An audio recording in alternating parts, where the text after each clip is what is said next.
1948. For Palestinians, that year is Al Nakba, or the catastrophe.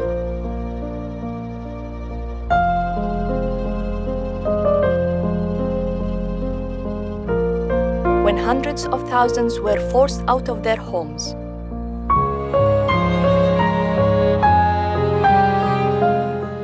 For Israelis, that year marks the creation of the State of Israel.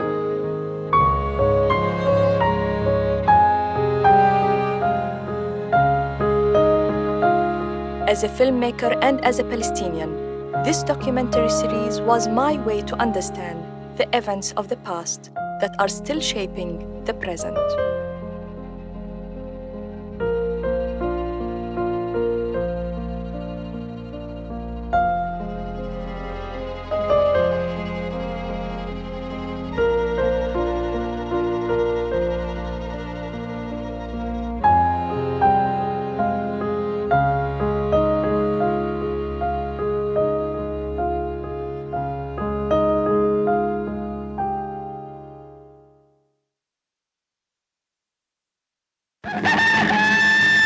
Here is the world's news in pictures, and this is Pathé Gazette screening it.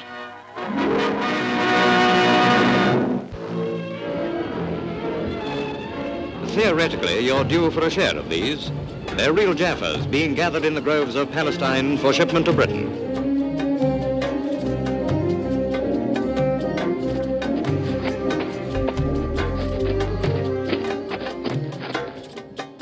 Images from another time, when Palestinians still worked their land. Few Palestinians, if any, could imagine they were to become victims of what would later be known as ethnic cleansing.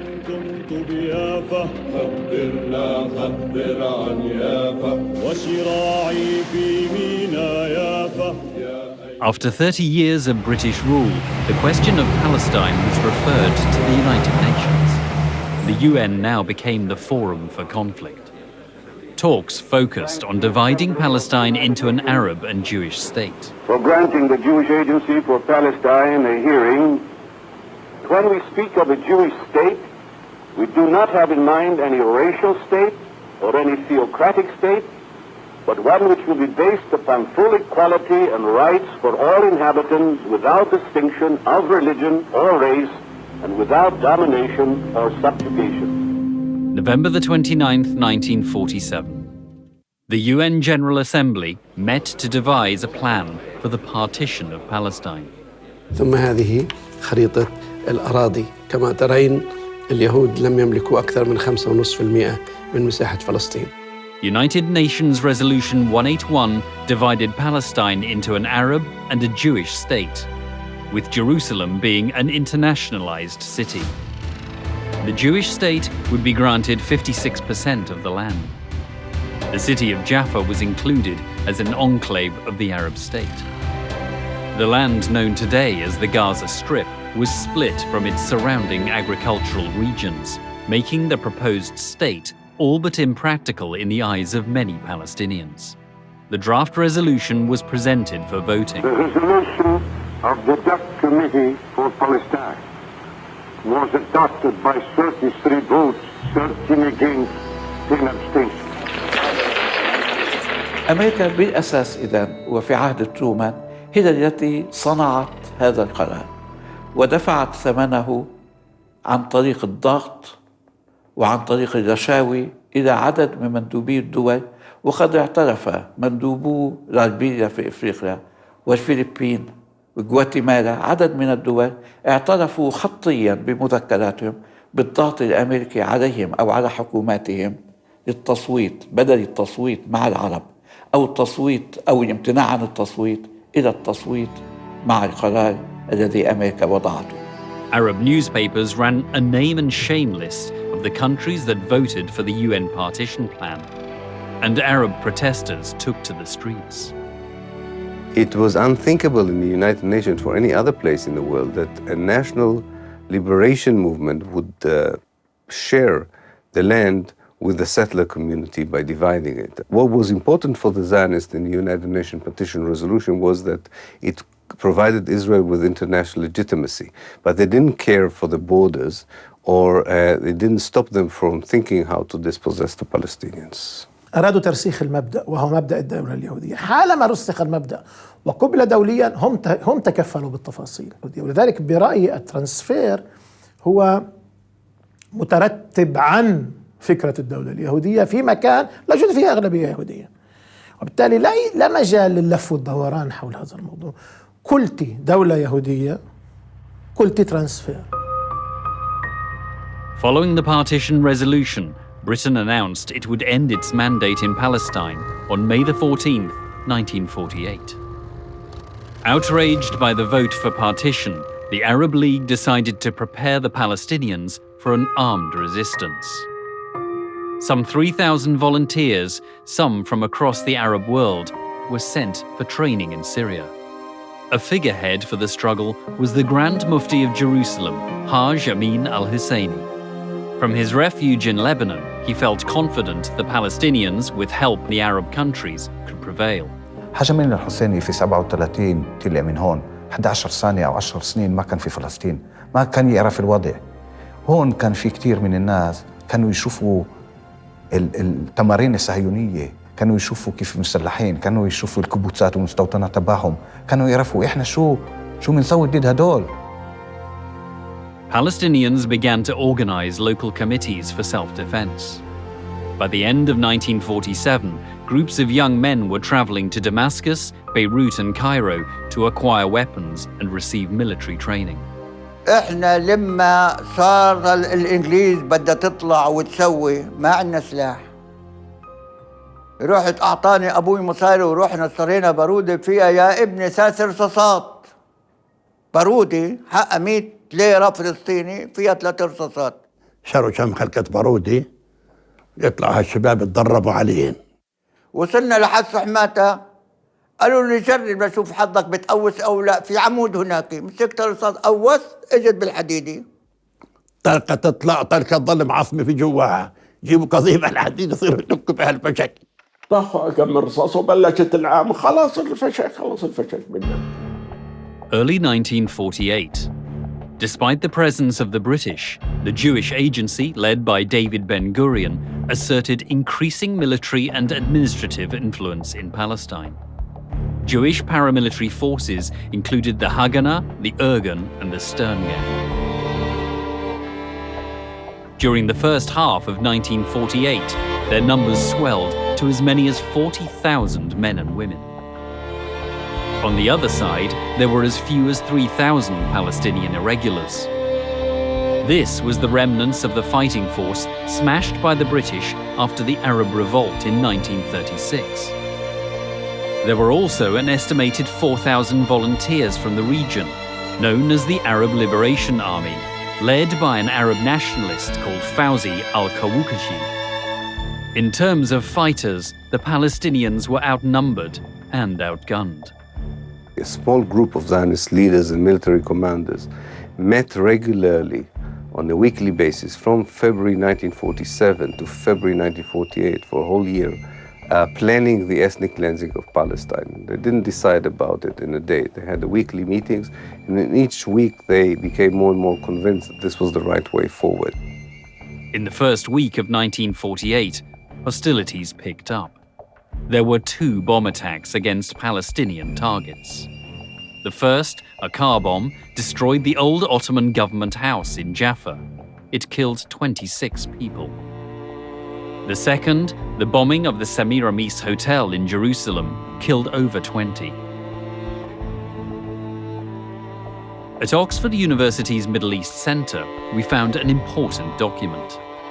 It contained details of a meeting on January 6, 1948, between the British High Commissioner for Palestine and David Ben-Gurion. The High Commissioner inquired about reports that Haganah was responsible for the attack on the Semiramis Hotel. Ben-Gurion conceded this might be the case. And in a letter he sent 2 days later, Ben-Gurion confirmed Haganah's responsibility for the attack.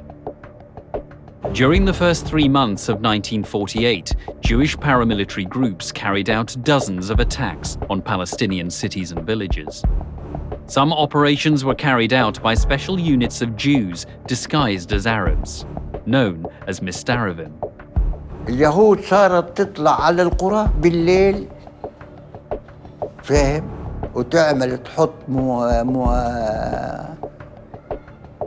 قنابل وتسوي انفجارات ولهذا.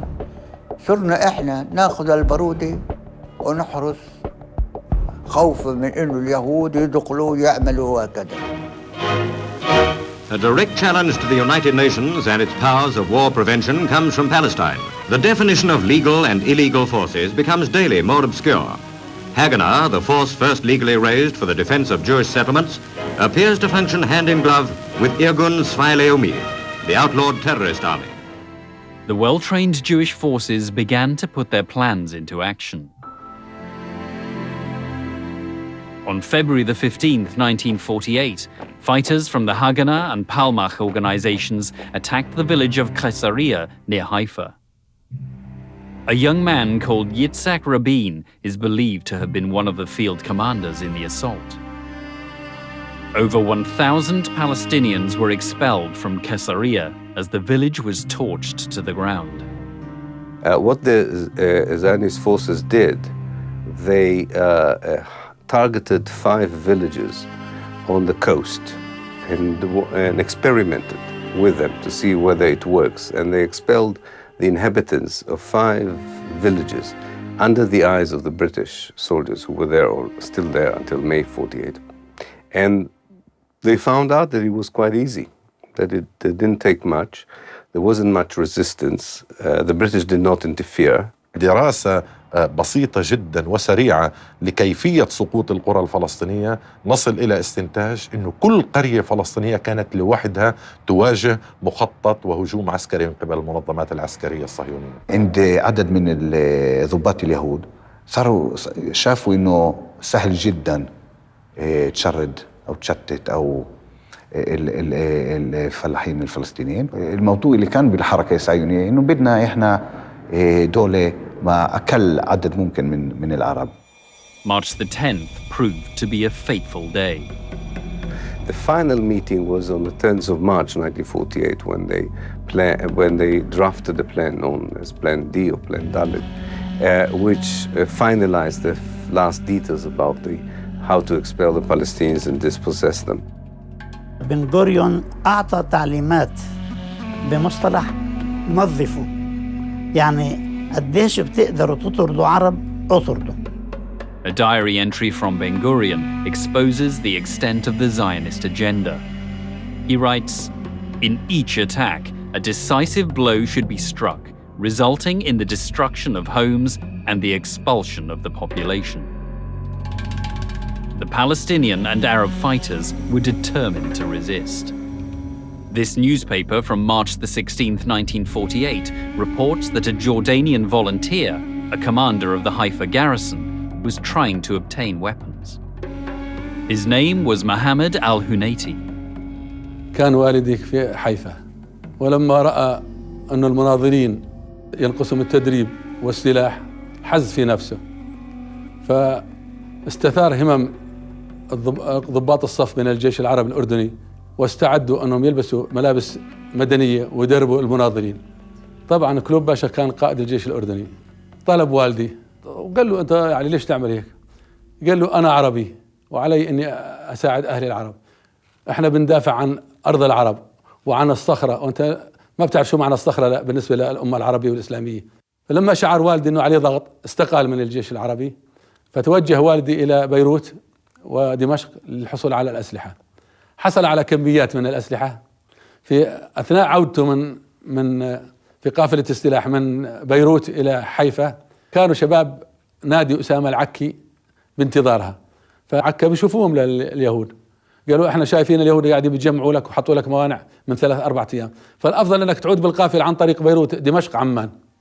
قال لهم أنا إذا بغيب عن حيفا يوميا تسقط حيفا، ولذلك لازم أخترق الموانع هاي واللي الله كاتبه بصير.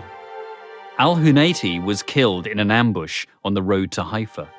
He had fought for Palestine and had paid the ultimate price.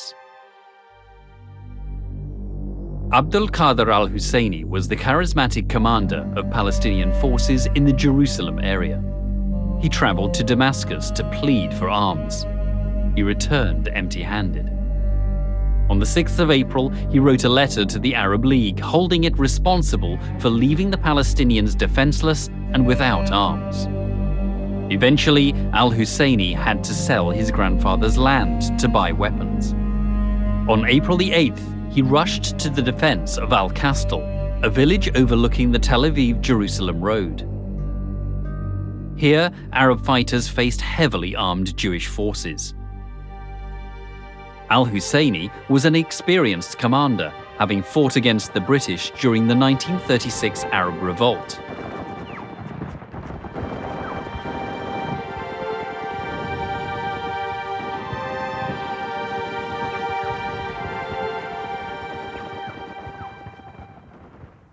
He was killed in the Battle of Al-Kastal. His funeral drew a large crowd of mourners. His death was a severe blow to the Palestinian morale. Jewish forces were gaining the upper hand. They began to seize areas that the UN partition plan had allotted to the Arab state.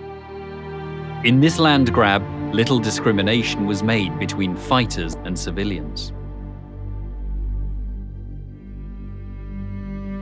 At dawn on April the 9th, 1948, a combined force of Irgun and Stern Gang fighters moved into the village of Deir Yassin, near Jerusalem. The result was a massacre. Over 100 Palestinians were killed, including women, children, and the elderly.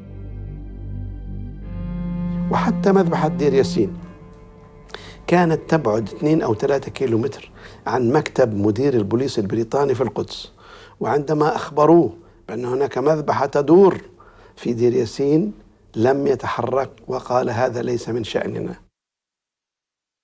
The British very sadly let down the Arab population. Of that there is no doubt. Because we were there, the Palestinian police force, to police the country. ما أظن أنهم كانوا مبسوطين مع هذه النهاية.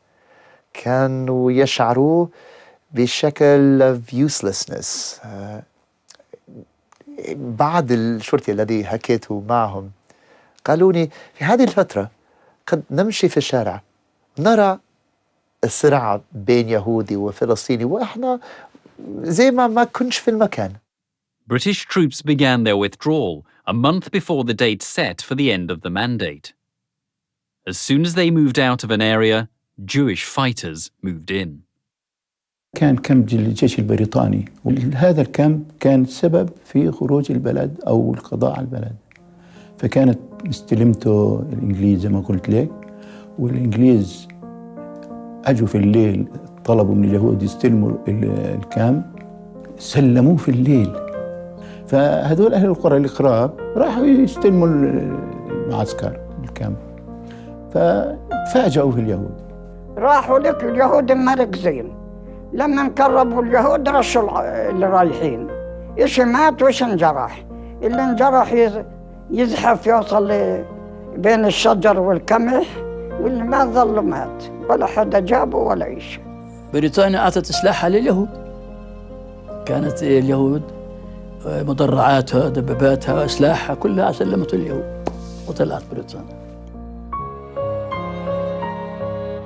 جاء دولة طبرية في 16 نيسان، وجاء الجيش البريطاني كان في طبرية يحذر السكان العرب بأن عليهم أن يغادروا المدينة. بعض السكان بدأوا بالمغادرة، بقي منهم عدد كبير للدفاع عن المدينة. ووالدي كان من العائلات الفلسطينية التي بقيت ورفضت أن تخرج من المدينة في 16 شهر و17 شهر. فجاء ضابط بريطاني إلى والدي باعتباره قسيس، أنه يا قسيس عليك أن تغادر المدينة حتى يغادر أبناء الطائفة المدينة. فقال والدي لا، لن أغادر، هذه بلدي وفلسطين بلادي وأريد أن أبقى حيث أنا. وقال الضابط حجة الزعم المألوف أن اليهود لهم حق بفلسطين. والدي كان عنده جواب كافي أنه لا حق لليهود بفلسطين. ضابط جاء بشاحنة وبقوة وضع والدي وشقيقتي. والدتي كانت بالمستشفى مريضة بالقلب، جيء بها أخرجت من المستشفى وضعت بالشاحنة وأخرجوا من طبرية. ولم يبقى في طبرية إلا عدد محدود من المقاتلين واستشهدوا جميعا. On April the 18th, the British army withdrew from the city of Tiberias. Before leaving, they forced some 5,000 of the city's Arab inhabitants to evacuate their homes. The following day, Jewish forces seized Tiberias. شاهدت بأم عيني كيف كانت العبارات البريطانية تنقل الفلسطينيين من حيفا إلى عكا. عملية ترحيل الفلسطينيين شاركت بها القوات البريطانية. April the 21st. By noon, the last British troops completed their withdrawal from Haifa. That very afternoon, the city was stormed by thousands of Haganah fighters.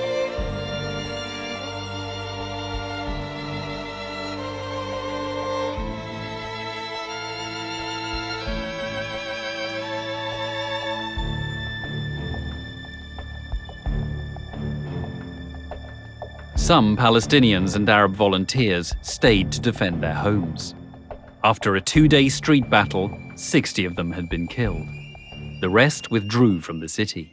احنا ظلينا لما حيفا سقطت.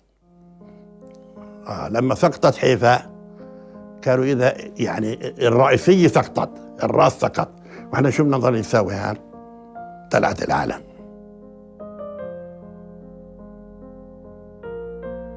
From Haifa, heading north to Lebanon, came right past the trade school entrance gates. And it was a sad sight to see many poor Arabs, some with pickup trucks, cars, beds on the top, some on foot, never-ending stream of Arabs coming out of the city. The Jews to drive a lot of the Arabs out of Haifa. Very sad sight. We could have stopped all that. There was no doubt about that. We had the armor to do it.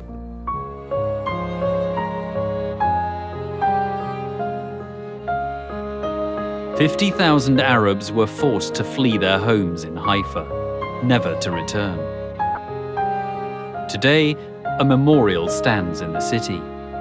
Erected by the Israelis, it commemorates what they call the liberation of Haifa.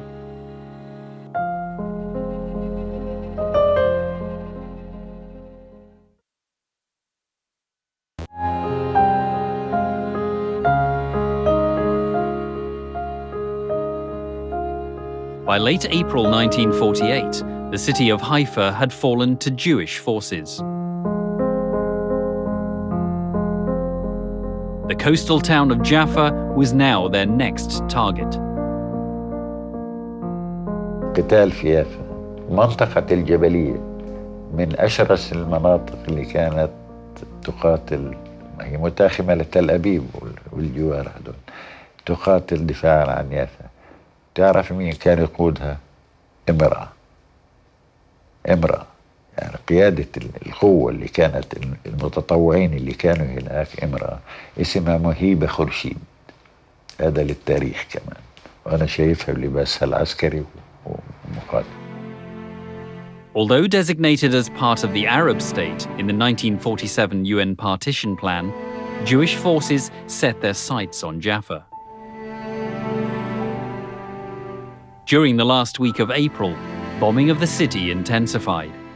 The city's inhabitants were forced to flee the shelling, by sea to Lebanon and by road to East Palestine and Jordan.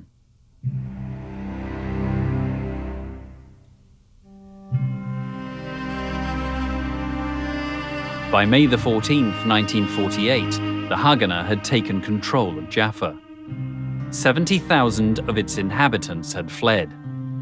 The remaining males were transferred to central detention camps.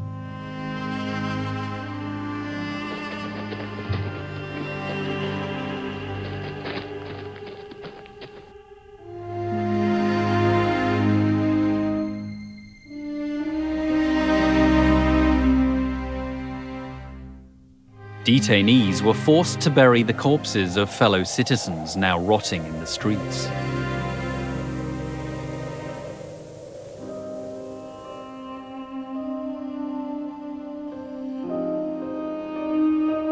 They were also forced to transport the contents of Arab homes ransacked by Jewish fighters.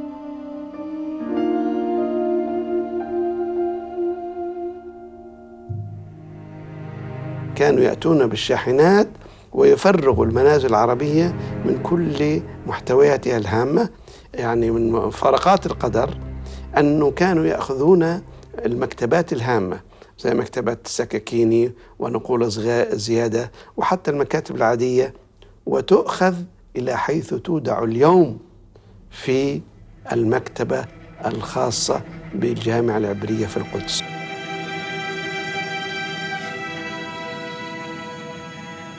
المنهج اللي اعتمدته المنظمات العسكرية الصهيونية في عملية التهجير.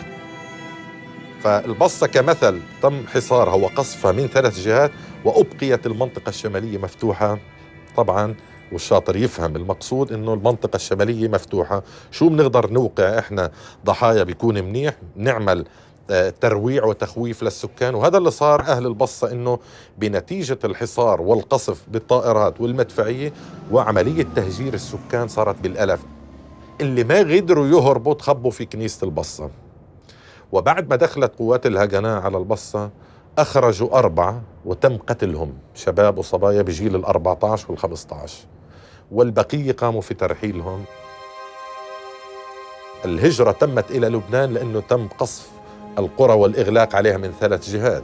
كذلك التهجير كان إلى سوريا من خلال محاصرة من 3 جهات والإبقاء على الجهة الشرقية الشمالية. فيما يتعلق في القرى الفلسطينية المحاذية لمنطقة الغور نفس الأسلوب. ومن هون تم خلق قضية اللاجئين من قبل المؤسسة العسكرية الإسرائيلية.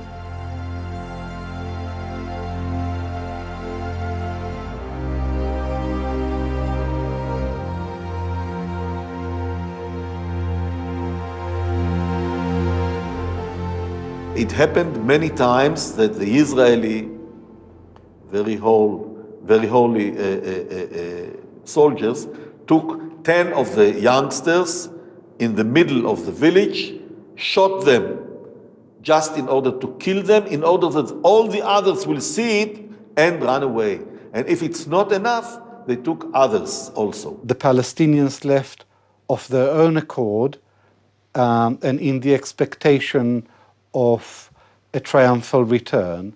Another variant of this version is that the Palestinians left on order from their leaders to clear the decks for the invading Arab armies, and they were promised that after the great Arab victory they will be able to return to their homes. So that is the traditional Zionist version, and it's completely untrue.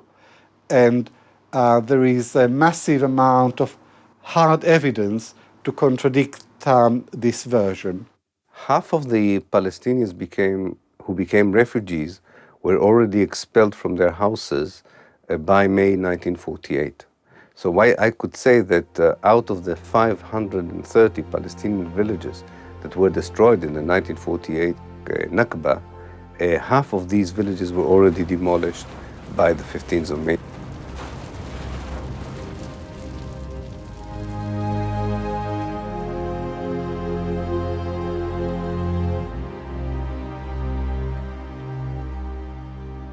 Ethnic cleansing is an ideology that wants to get rid of one ethnic group in its entirety from the place where it lives. The second stage of ethnic cleansing is to erase these people from the place's history. So it's also a cultural act of erasure, of wiping them out of history, out of memory. And the third stage is to make sure that they will never come back. Although the British Army was still present in Palestine, Jewish paramilitaries seized control of 5 major cities. Some 200 villages were destroyed. Ahead of the full British withdrawal, more than 350,000 Palestinians were driven from their land. May the 15th was the date set for the end of the British Mandate. Yet for the Jews, this posed a problem. 15th fell on a Saturday, the Sabbath. So celebratory announcements of the Jewish state were sent out a day earlier, on Friday, May the 14th. The British Army hastened their retreat. The Jews had been gearing up to take over. In fact, they were issuing Jewish stamps before the 14th of May. A few days before, I've still got 2 franc. They're issuing their own stamp. They were geared up, mind. They were geared up and ready to go. No doubt about that. On May the 14th, 1948, in this grand Jerusalem home, the last British High Commissioner of Palestine, Alan Cunningham, signed a document terminating the British Mandate. Over 3 decades, the British presence had helped pave the way for the realization of the Zionist dream.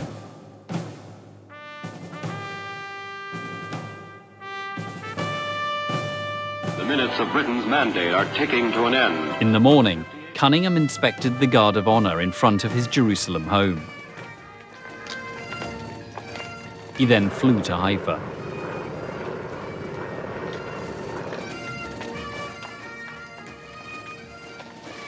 From Haifa, he sailed to Cyprus, and the British flag was lowered.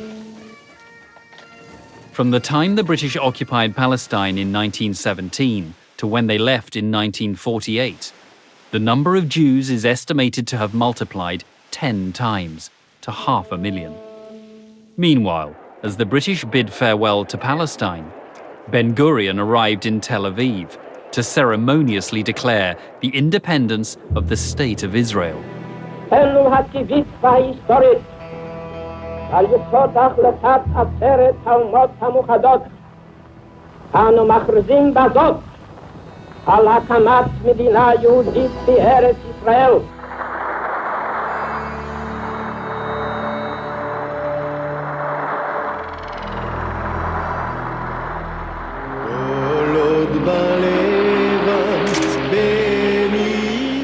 The State of Israel was signed into existence at the stroke of a pen by 25 leading members of the Jewish community. Behind Ben-Gurion hung a portrait of Theodor Herzl, author of the book The Jewish State, published back in 1896. The Star of David was hoisted, the very same flag that had been raised at the settlement of Rishon LeZion in 1885. Since Zionism is a dynamic movement, they knew that there was no finality about the borders then. They knew that opportunities would arise in due course to take the rest of it, and they did in 1967. That was the thinking behind the Zionist movement. The building of a Jewish state, and then the gradual expansion of the borders of the Jewish state. Israel, they have named their state, and the new citizens of Israel cheer the men who have signed the Jewish Declaration of Independence. They leave the hall, Ben-Gurion first. Then Goldie Meyerson, woman member of the new Council of State, and Foreign Minister Moshe Sheftok. Chaim Weizmann becomes Israel's first president. Minutes after the Tel Aviv ceremony, the United States amended a document on what they had previously referred to as a new Jewish state. The new wording now read, the State of Israel. It was signed by President Harry Truman and then announced by the US representative to the United Nations. The United States recognizes the provisional government as the de facto authority of the new State of Israel. A new state was born on the foundations of the British Mandate.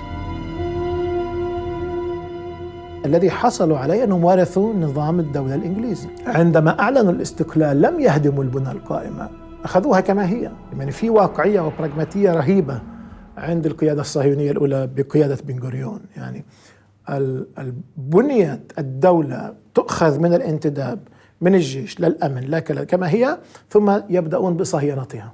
عندما تم الإعلان عن إقامة الدولة العبرية في تل أبيب مباشرة كانت المؤسسات تعمل في القدس الغربية، سواء كانت عن طريق البنوك أو مؤسسات الطابو أو مؤسسات السياسية أو المؤسسات البلدية. لو كان شخص يهودي يعيش في تل أبيب في يوم 15/5 أي ثاني يوم بعد ما أعلن الدولة، أذهب إلى مكتبي إذا كنت أشتغل في دائرة الصحة وأجد كل السجلات موجودة وكل الأعمال موجودة، ومكتبي كما هو ناقصا شيئا واحدا فقط، وهو أن زميلي الفلسطيني قد هجرناه وطردناه من وطنه. ولذلك استلموا دولة كاملة. ولذلك أنا بقول إنهم استلموا إسرائيل instant state، دولة جاهزة ناقصا أهلها الطبيعيين. The British had not allowed forces from neighbouring Arab countries to enter Palestine until after their departure. By May the 15th, with the last British troops gone, Arab armies entered the country from the borders of Lebanon, Egypt, and what was then called Transjordan. Their declared objective: to liberate Palestine. That day, the New York Times ran the headline, "Jews in grave danger in all Muslim lands." I've come back to the United States to tell Jews in the United States how the state of Israel has been formed. The Jews are holding their ground in the country in spite of the fact that they have been outnumbered by the Arabs, and the Arabs have come much better equipped with heavy arms than the Jews have in their possession. The reason is a simple one. Jews who are fighting in Palestine, the state of Israel, are fighting for the only thing that they have in their possession.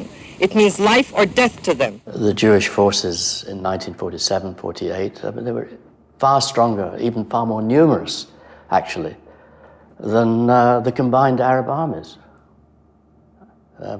They were a highly prepared, highly dedicated, well-armed fighting force, which was superior to all the Arab armies combined, except perhaps one army, which they didn't really take on, and they made a deal with, really. I'm talking about the Jordanian army. في الحقيقة الجيوش العربية السبعة التي دخلت فلسطين في البداية لم تكن يزيد مجموع أعدادها عن 24,000 جندي، وهذه مأساة أن كل الجيوش العربية التي شاركت لم تكن لتصل إلا لثلث أعداد اليهود العسكريين المدربين المستعدين للقتال. الجيوش العربية لم تكن معدة، لم تكن مستعدة، لم تكن منظمة، لم يكن هنالك القيادة الموحدة بقيادة الملك عبد الله، كانت تعمل في جانب والآخرين يعملوا بجانب آخر. الجيش العراقي يتلقى تعليماته من بغداد. It was in fact one of the most bitterly divided, disorganized and ramshackle coalitions in the history of modern warfare.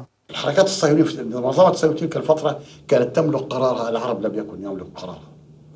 الحركة الصهيونية في تلك الفترة كان عندها أسلحة متطورة جدا وعندها مصانع سلاح في فلسطين، نحن لم يكن لدينا شيء من هذا.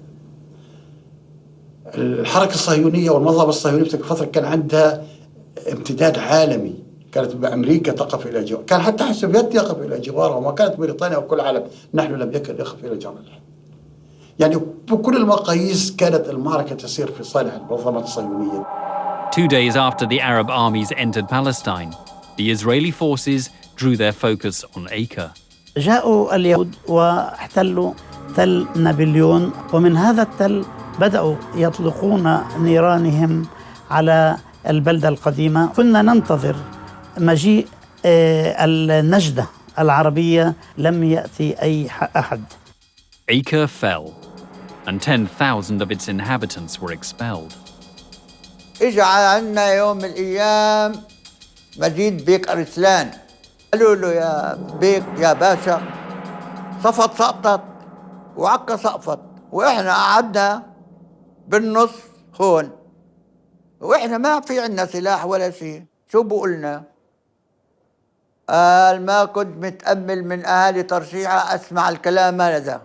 والله عندما تسقط بيروت تسقط ترشيحة.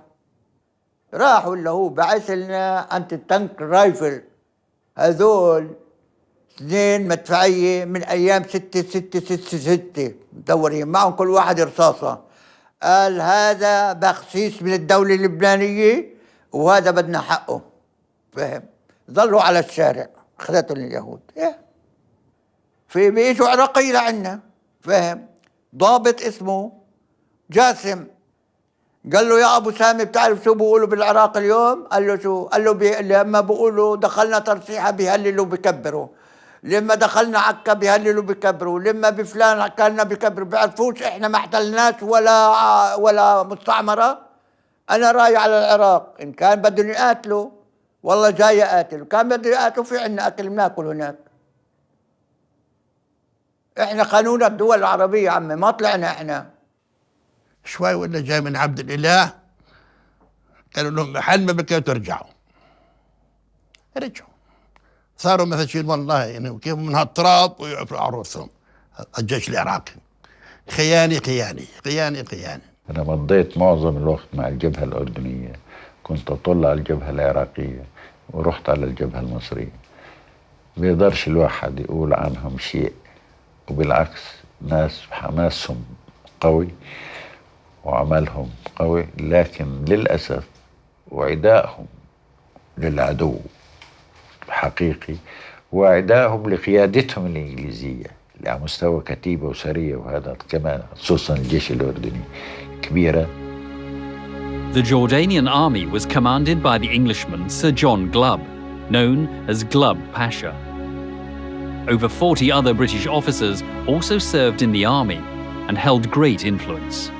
Under British advice, King Abdullah of Transjordan agreed to a secret deal with the Jewish leaders to avoid clashes between the Jordanian army and the Jewish fighters, in return for the West Bank and East Jerusalem.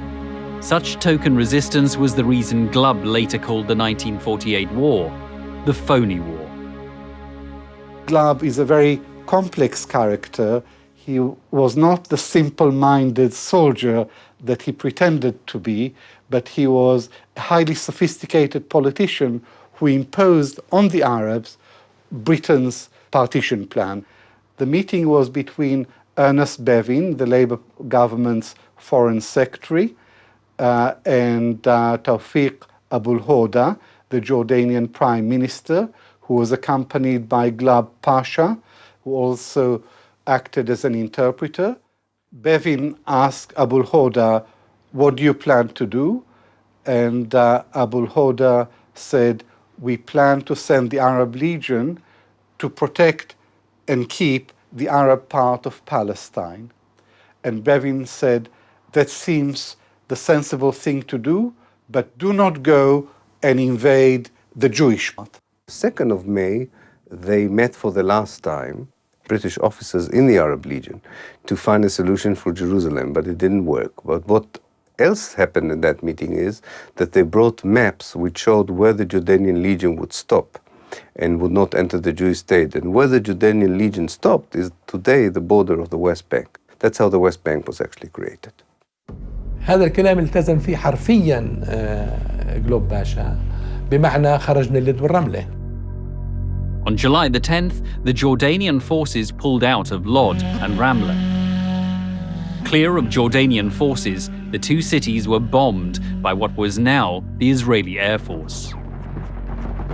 The Israeli army then moved in, commanded by Colonel Moshe Dayan.